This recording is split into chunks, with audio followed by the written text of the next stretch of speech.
Thank you so much for coming to my channel so that we can get into this review for Married at First Sight. Did I say review or did I say interview again? Y'all, y'all can tell that if y'all are coming back from my last review, y'all can tell that I was a little off, but I'm feeling so much better.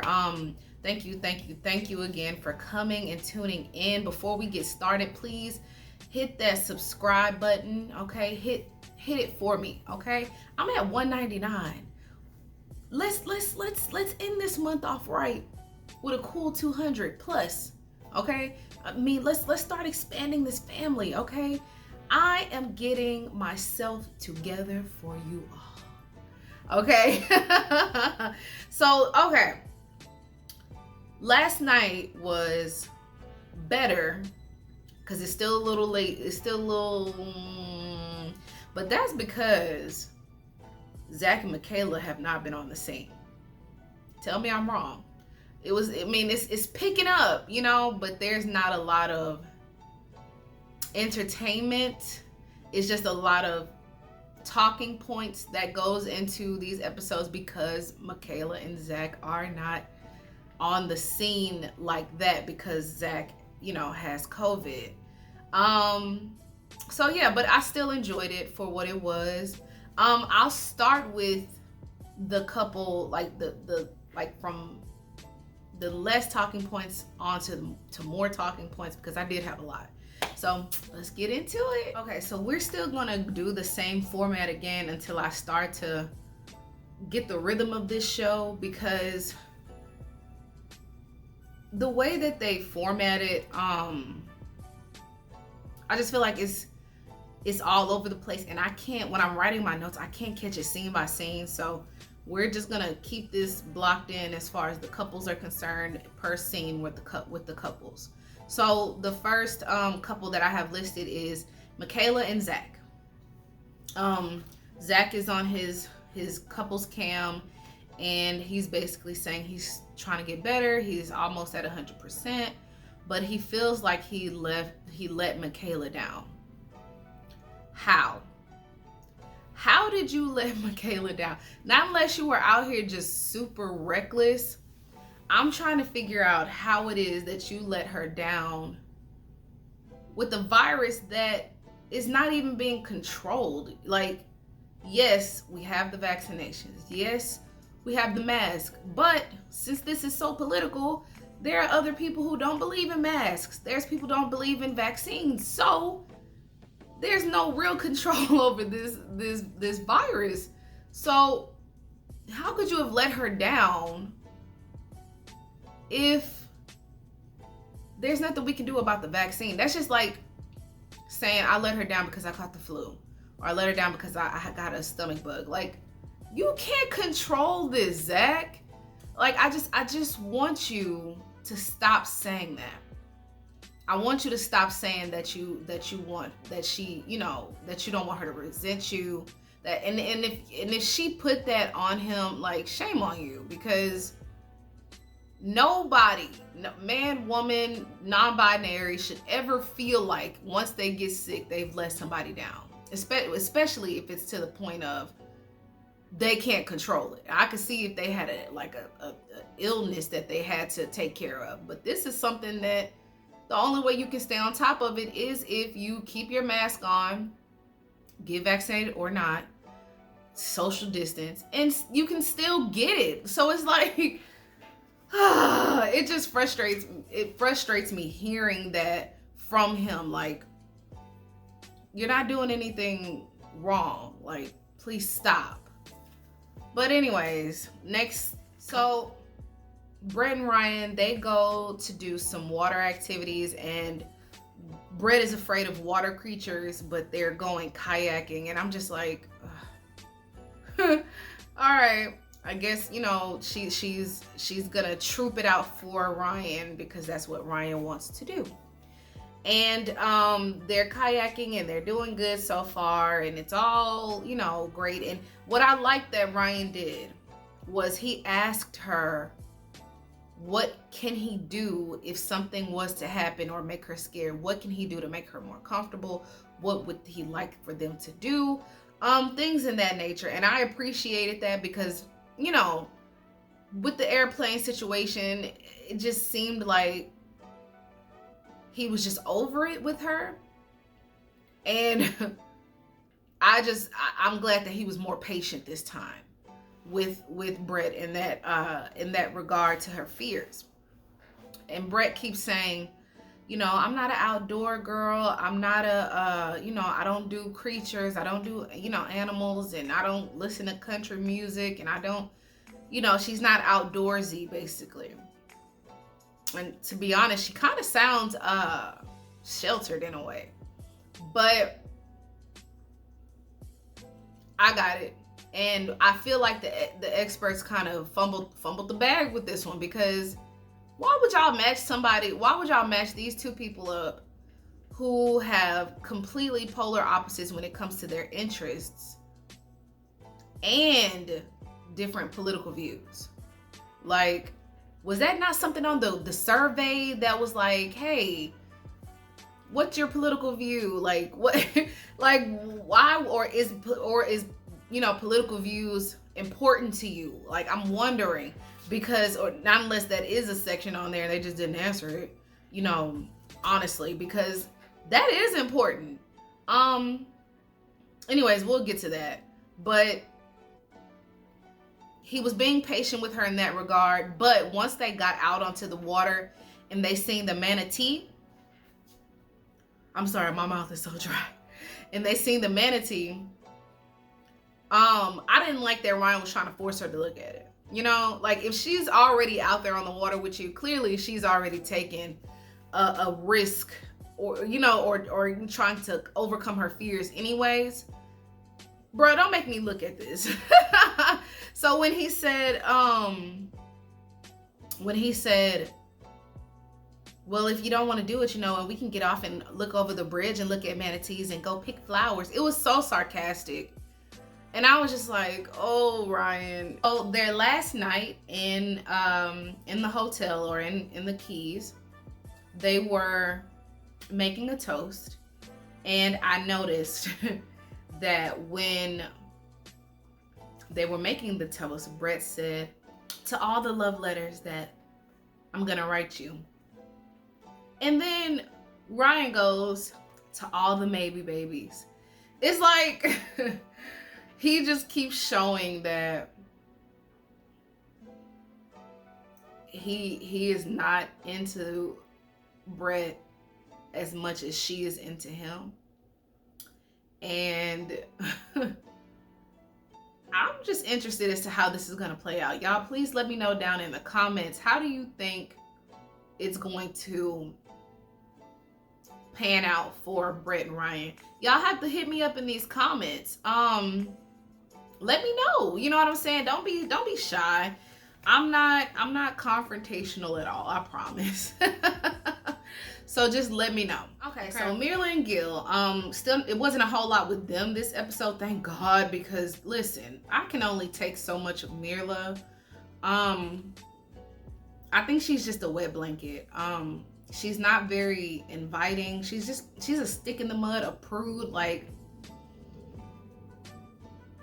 it's just not. And I don't want to sit here on this camera and continue to poke and poke and poke at Mirla. So I don't know, y'all. But anyways, it starts off with Gil and Mirla.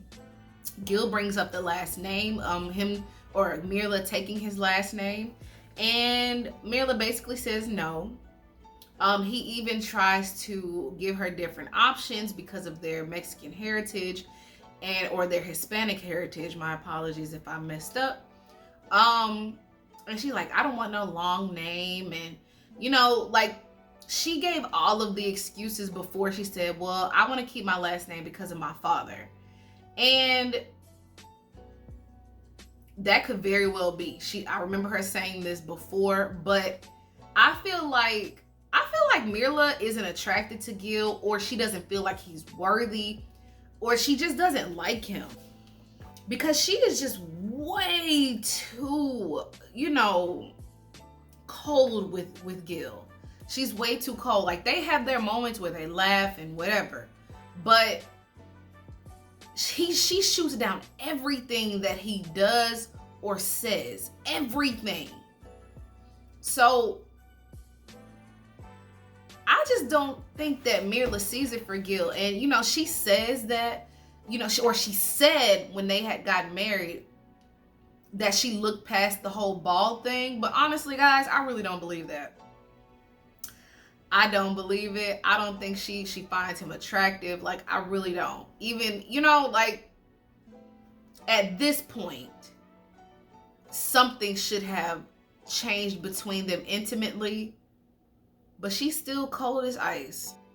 Gil set up a date for him and Mirla on the beach, or the lack thereof. And they were under this little, I don't know what it's called. Looked like an egg. But they had the shade over them or whatever. And he gets them gelato. And of course, she doesn't like it. But it's too chocolatey. It's this, is that, it's this, is that. And I'm like, oh my God, Marilyn. Like, she is exhausting. And I don't know how Gil is doing it. And he keeps using this word. My wife is particular. My wife is particular. My wife is particular. Your wife is not particular. She doesn't like you. She does not like you, Gil. Anyways, they talk about their upbringings and how bad it was and how, poor they were and how they got to where they are today. I appreciate Mirla's story. I've always said that. I love that she's a boss. I just don't like her in this capacity. Gil is saying that he wants 7-8 kids, and I'm like, you got the wrong one. You got the wrong one. After y'all got married and y'all sat down and talked, and she said that she was getting a mommy makeover after a baby. You should have 7-8 kids. You can't even get her to kiss you. Like, how are you requesting 7 or 8 kids and you can't even get her to kiss you? Anyways, Mirla's just like, no. And he's like, well, we don't have to make them ourselves. We can adopt. I'm not adopting kids. Like, she's just shutting down everything. And she's not compromising on anything. And I agree when it comes to her body, absolutely. But when she was in her confessionals and she said, the only way I'll do adoption if we've exhausted all resources of, doing it naturally, she didn't disclose that to Gil from what we saw. She just said, I'm not adopting, period. And I'm just like, damn. Cold-blooded. Okay, so their last night in the hotel before they go to Houston, Mirla finally does something for Gil. Oh, can you believe it? And she gets him like a big platter of chocolate chip cookies with this huge chocolate chip cookie with nothing but chocolate chips on it. And he's just like, what? I can't believe it. They're vibing and they're having the champagne and cookies again.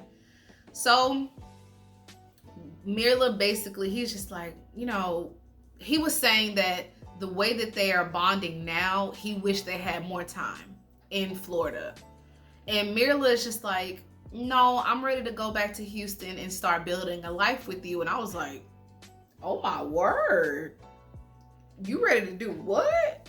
So, because this whole time she's just been, giving him the, the cold shoulder. So he talks about his dog and how he's ready to see how his dog and Mirla is going to bond. Mirla is just like, listen, I don't like dogs because I never wanted to walk a dog. I don't want to clean up poop behind a dog. And honestly, guys, that is one thing I can actually agree with Mirla. My kids, we had dogs and pets and stuff, and you know how kids are. They're always going to say they're going to help, and they never help, so they like stick you with it. And that would always irk my nerves too, because I have to be enthused about having an animal to want to do all that. So I understand.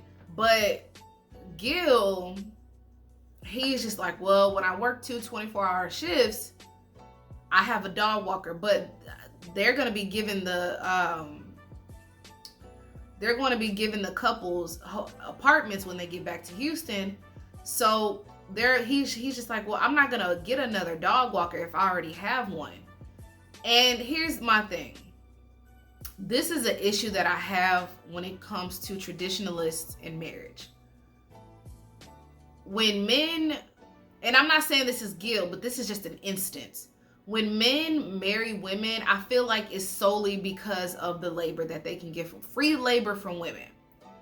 When Gil started saying, well, I'm not gonna pay somebody if there's an able-bodied human, there. And it's just like, sir, what we're not going to do is act like the only reason why or not the only reason, but the main reason why you're marrying Mirla is so that she can be there for labor.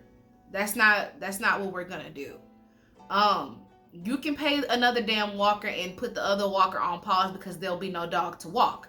And when you get back to your old apartment, then you can pick up, on your regimen. But for now, get the damn dog walker, and you can keep both of them at bay.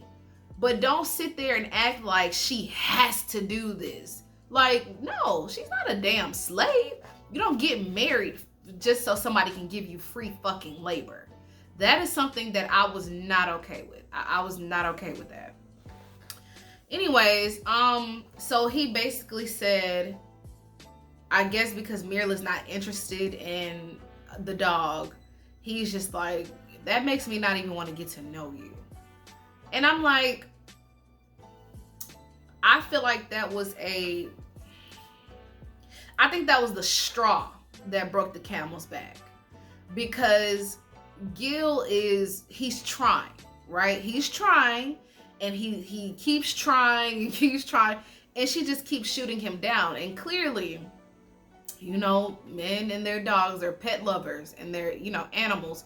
They have a very strong connection with them, and he's just like, okay, I'm bringing you into something that I love, and you're gonna shoot that down too. And I get it. I don't think it was all wrapped up in her not being interested in the dog. I think it was just building up to that moment. I could be wrong. Let me know down below. We are seeing Rachel and Jose, and Jose has planned a day of biking for them, and she lets him know, I don't know how to ride a bike. Girl, neither do I. I don't know how. I would love to, though. I would love to learn how to ride a bike. But Rachel compiles a list of questions that she wants to ask Jose, and she brings up traveling. And she was saying that she's used to traveling. She's always traveling. And every 2 years, she takes a big trip. And she said she wanted to go to Switzerland. Before they have kids, she would like to travel to Switzerland. Jose immediately shuts that down. And he's just like, we can't go out of the country, but we can go to another state. And it's like, listen, I don't think that it's okay for him to automatically shut her down for something that she's used to. He seems like a penny pincher because, later on in the show, he flexes his credit. And I don't know if he's picking up on the fact that she's insecure, but I'm going to need him to go and catch up, because it's like, what you doing with her, you're not going to make it any better by flexing on her. But yeah, he basically just shuts that down, and it's just like, okay. Again, I get there are traditionalists, but you can't take a woman who has spent her life building it back up and telling her that, hey, that's not going to work anymore. Like you can't do that to a woman or to anybody for that fact. You know, you're basically disrupting their flow of life. Now there's one, y'all are coming together. I got it. But to sit there and be like, no, there'll be no Switzerland, girl. Take your money and go. I would, because child, what is that affecting you if you have this established life already? If you already have this established life, how is it going to affect you financially if she's the one who's been coming out of pocket for her own trips? You know what I'm saying? Anyways, they go to the park, or they go to the little rental bike place and get the bikes. And what I was noticing with Rachel, even though he said he would teach her, she didn't want him to look at her, and she didn't want him to help her. And I'm like, Rachel, you agreed for him to help you or teach you, and now you don't want him to see you. Rachel is a broken woman. Whoever she was with did their damnedest to break her. And you can tell that she's broken. You know what I'm saying? Because anytime Jose tries, she's resistant. But luckily, he was very patient with her.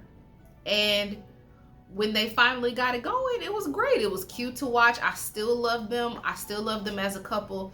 There's just a few things that, you know, I wish he would tighten up the reins a bit, because like, ain't no controlling nothing, sir.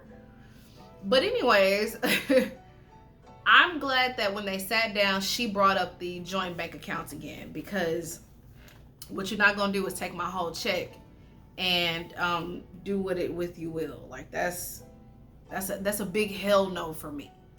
We can sit down and talk about bills. We can delegate what. And because she agreed to 50-50. Now, child, I don't.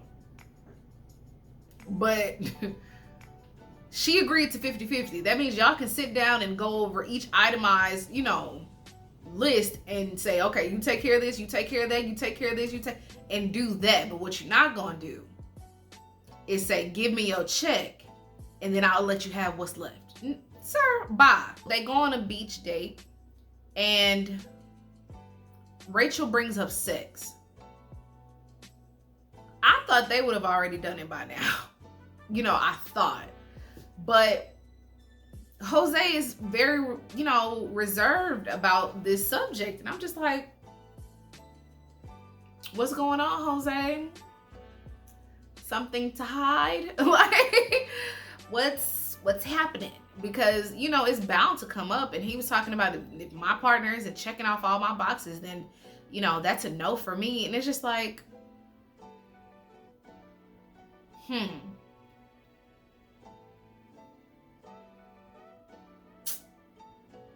don't know. Like there has to be a reason as to why he's not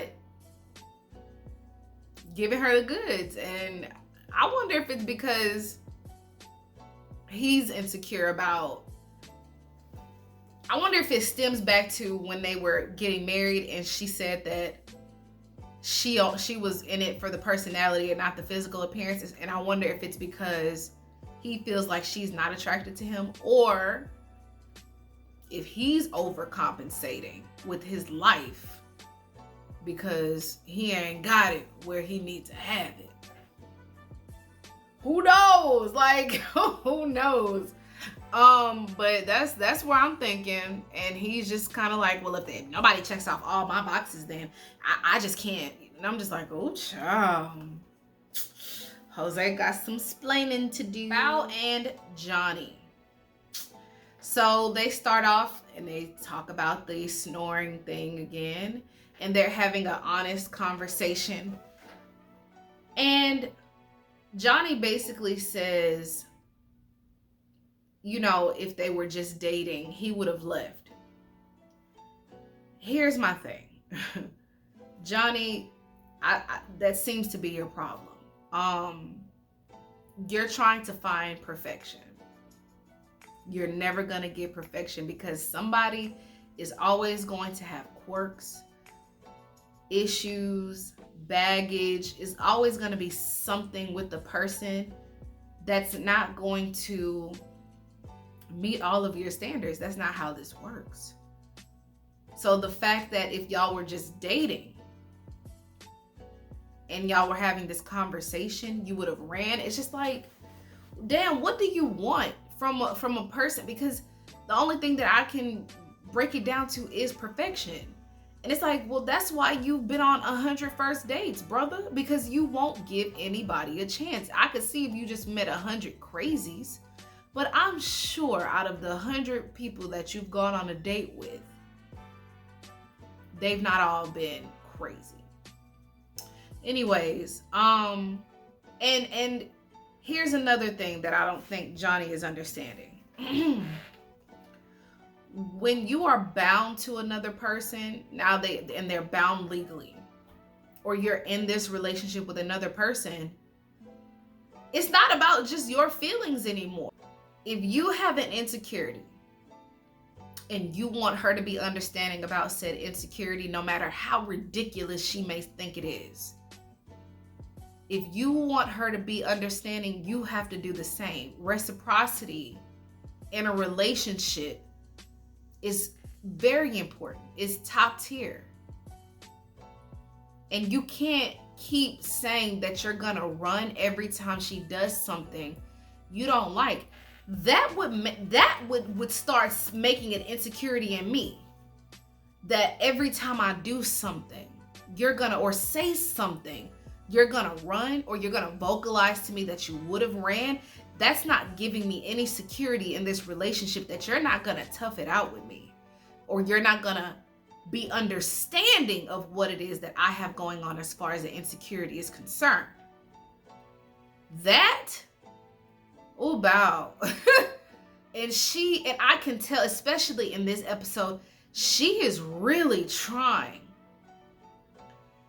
And he just keep vocalizing to her that, yeah, if this would have happened, if that would have happened, I would have ran. I would have ran. I would have ran. I would have ran. I would have ran. I would have ran. I would have ran. I would have ran. I would have ran. I would have ran. I would have ran. Like, why are you steadily trying to, you're planting the seed that you are going to leave this girl because she's not perfect. Johnny said when they're in a moment, he thinks that Bao basically sabotages the moment when she voices how she feels. And I feel like when he said that, it just completely disregarded her feelings. I understand what self-sabotaging behavior is. I know what that looks like. I've done it. But when you're with an overthinker and that you finally get an overthinker in a comfortable position or a comfortable space, they're going to voice it out to you because it's something that is bothering them. You know what I'm saying? You have to be more understanding when it comes to an overthinker. And I don't think he gets that. You know what I'm saying? I can definitely tell that this is a learning curve for Johnny, because he's always trying to dip out on my girl. But he's saying, I just want you to focus on us so we can get a great, a great head start. And it's like, listen, marriage or being in a long-term relationship is not a race. It's a marathon. And you are going to have leaps and bounds and struggles and issues and all types of things that are going to get in you all's way. And it's all about how you handle them together, not trying to race to be perfect. When you go through all of these different things together, that's what builds your bond stronger and gives you longevity. Not, hey, be perfect so we can do this thing called life. That's not how this works. So damn, Johnny, get off the gas a little bit on my girl and be understanding, because you would want the same. You know what I'm saying? Like, you're not with yourself. You're with another person who has thoughts and feelings. Hers may be maximized, but you're with a person that you have to be considerate and compassionate for. They go parasailing, which looks so fun. That is something that I would love to try. Like, I'm adventurous. I love doing stuff like that. And I would like to do stuff like that in the near future. But yeah, They are parasailing and it looks fun, and Johnny is happy that she's in the moment.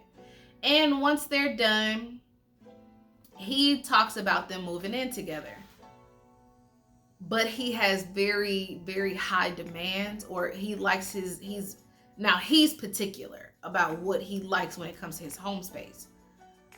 And Bao tells him, listen, I feel like, we're both neat, but I feel like you're more neat than I am, basically. Like, you maybe off the cusp of OCD. And he's basically like, yeah, and they talk about showering. Now, the way that they made it seem last week, I thought they were just saying she was out here just not bathing, like, at all. Or she was waiting, like how Mila Kunis was saying that she didn't bathe her kids until they saw dirt. That's how they made it set. That's how they set it up last week. She was just saying that she doesn't shower 3 times a day. And and if she's just super exhausted, and this isn't something that happens all the time. If she's super exhausted, she'll just pass out on the couch, which is, fuck, we're human. You know what I'm saying? Like, I don't think anybody, and this is just my opinion, I don't think anybody is going to be honest about their hygiene. You know what I'm saying? Because nobody is perfect. Some people miss days, not days. You'll miss a day. You know what I'm saying? Or you'll miss a time of the day, because life is continuing to happen, especially as you get older, the more busier you get. If you have kids, like, shit happens. And I swear I'm not going to sit here and pretend like I've not missed a day where I've showered, or I've gotten up the next day to shower. You know what I'm saying? Like, it happens, so it's like, nah, don't do that to her. Like, don't play her out like that. She was just saying that, listen, Johnny, I'm not perfect. Again, another one of these situations of, hey, Johnny, I'm not perfect. I'm not dirty, but there is times that that I'll miss a day because I'm super exhausted. Not only that, it sounds like to me she may deal with manic depression, because I've had manic depression.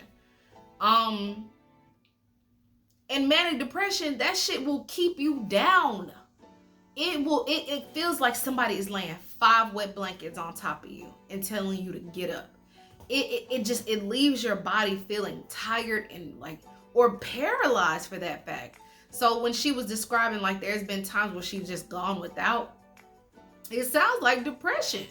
So it's like, he's gonna have to be more understanding, and he just maybe having this relationship will mature him, because what is happening? What is happening here? I don't like the way he's doing, because he was saying, these are big differences, and you know what I'm saying? Everybody's not built the same, Johnny. I had lunch in their hotel, and Johnny tells Bao that he talked to his dad, and after talking to his dad finally approves. And it's like, damn, after all that, he finally approves. But talking about her nationality and who she is, and I'm sure of all of her accomplishments and things like that. So dad approves, which I'm glad, because remember what I said, I feel like if this kept on and it didn't work, I feel like he would have resented Bao if it didn't work, because his dad would have still been on that same bullshit. But luckily, his dad approves now. He can move on with that, and he was able to be vulnerable and honest, and they're off to Houston. Okay, so on to the scenes with the couple. So the couple's dinner. They all have dinner, and Zach is FaceTiming them, and everybody is wishing him well and that he's doing good, and he's still saying the same thing. I hope I didn't disappoint Michaela. I miss Michaela. I hope she doesn't resent me. And I'm just like, oh my God. And then here comes Mirla, wet blanket Mirla. She ain't missing nothing. And I'm just like, oh my God, please, Mirla, shut the fuck up sometimes. Like, she's not a woman of a whole lot of words, but as for now. But damn, just pump your damn brakes. Anyways, they talk about politics. And Gil says that he doesn't believe that politics can divide a relationship or a household. And I'm like, yes, the fuck it does. It does in this house. And a lot of the other couples, they were just like, nah, it definitely does. Because the way, and this is what's so unfortunate. Politics are so bad because when you say that you're this party or this party, you are automatically embodying everything that party represents. Even if you don't feel like you embody that, it's like you take on that identity, especially towards the opposing party. So if you have a Democrat and a Republican in the same house,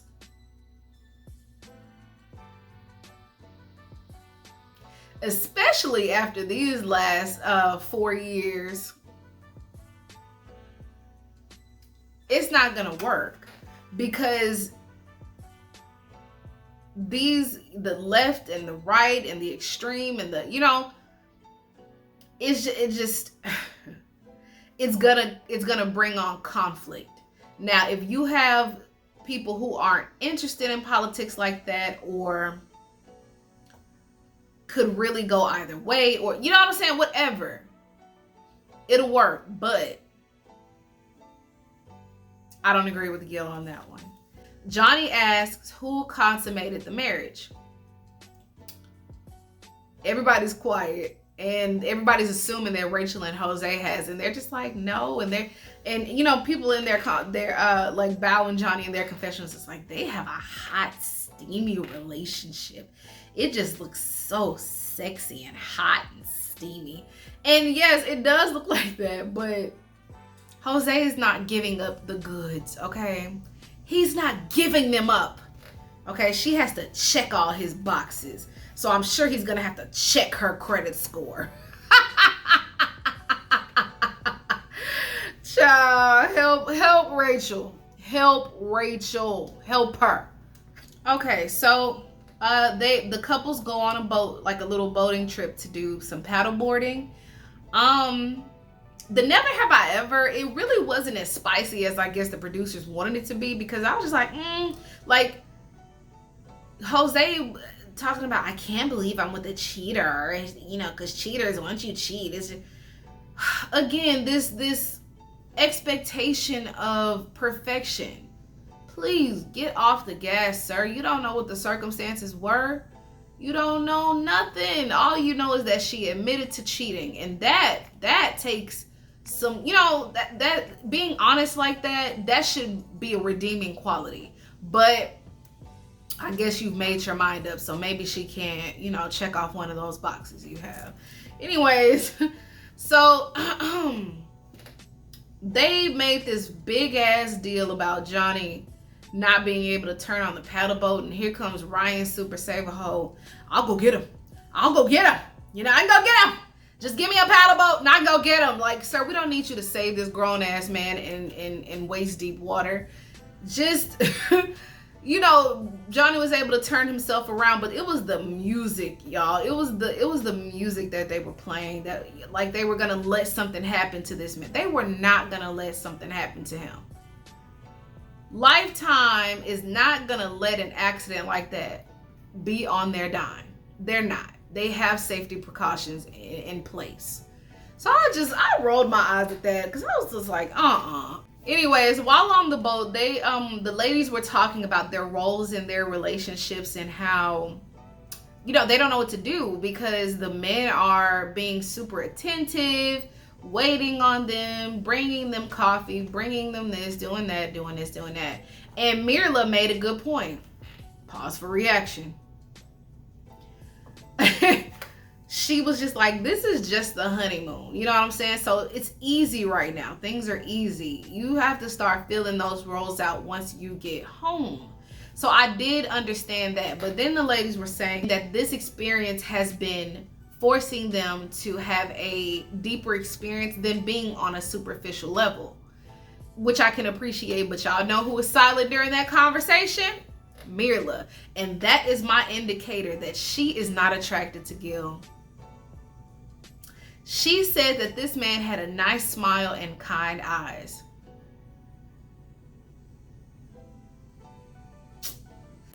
Everybody checks on Zach. They walk to his hotel balcony. He's on the 3rd floor and he's masked up. And everybody's checking on him and, you know, making sure he's good, giving him positive words of affirmation, which was very, very nice. I love that for him. And, you know, because he needs, you know, his community, right, while they're in this process. So that was beautiful to see. Anyways, guys, I hope you enjoyed it. It was a good time. I had a good time. It was, again, still a little, but I had a good time telling you all how I feel and my opinions on it. If you have gotten this far, I thank you. Please don't forget to comment what you think. Let me know, again, who is your favorite couple? I don't know whose favorite couple is who because nobody's commenting. Comment. Make sure you subscribe, like, hit that notification bell like you did the last time, guys, so that you can get notifications about content like this if you enjoy content like this. And I'll see you next time. Peace.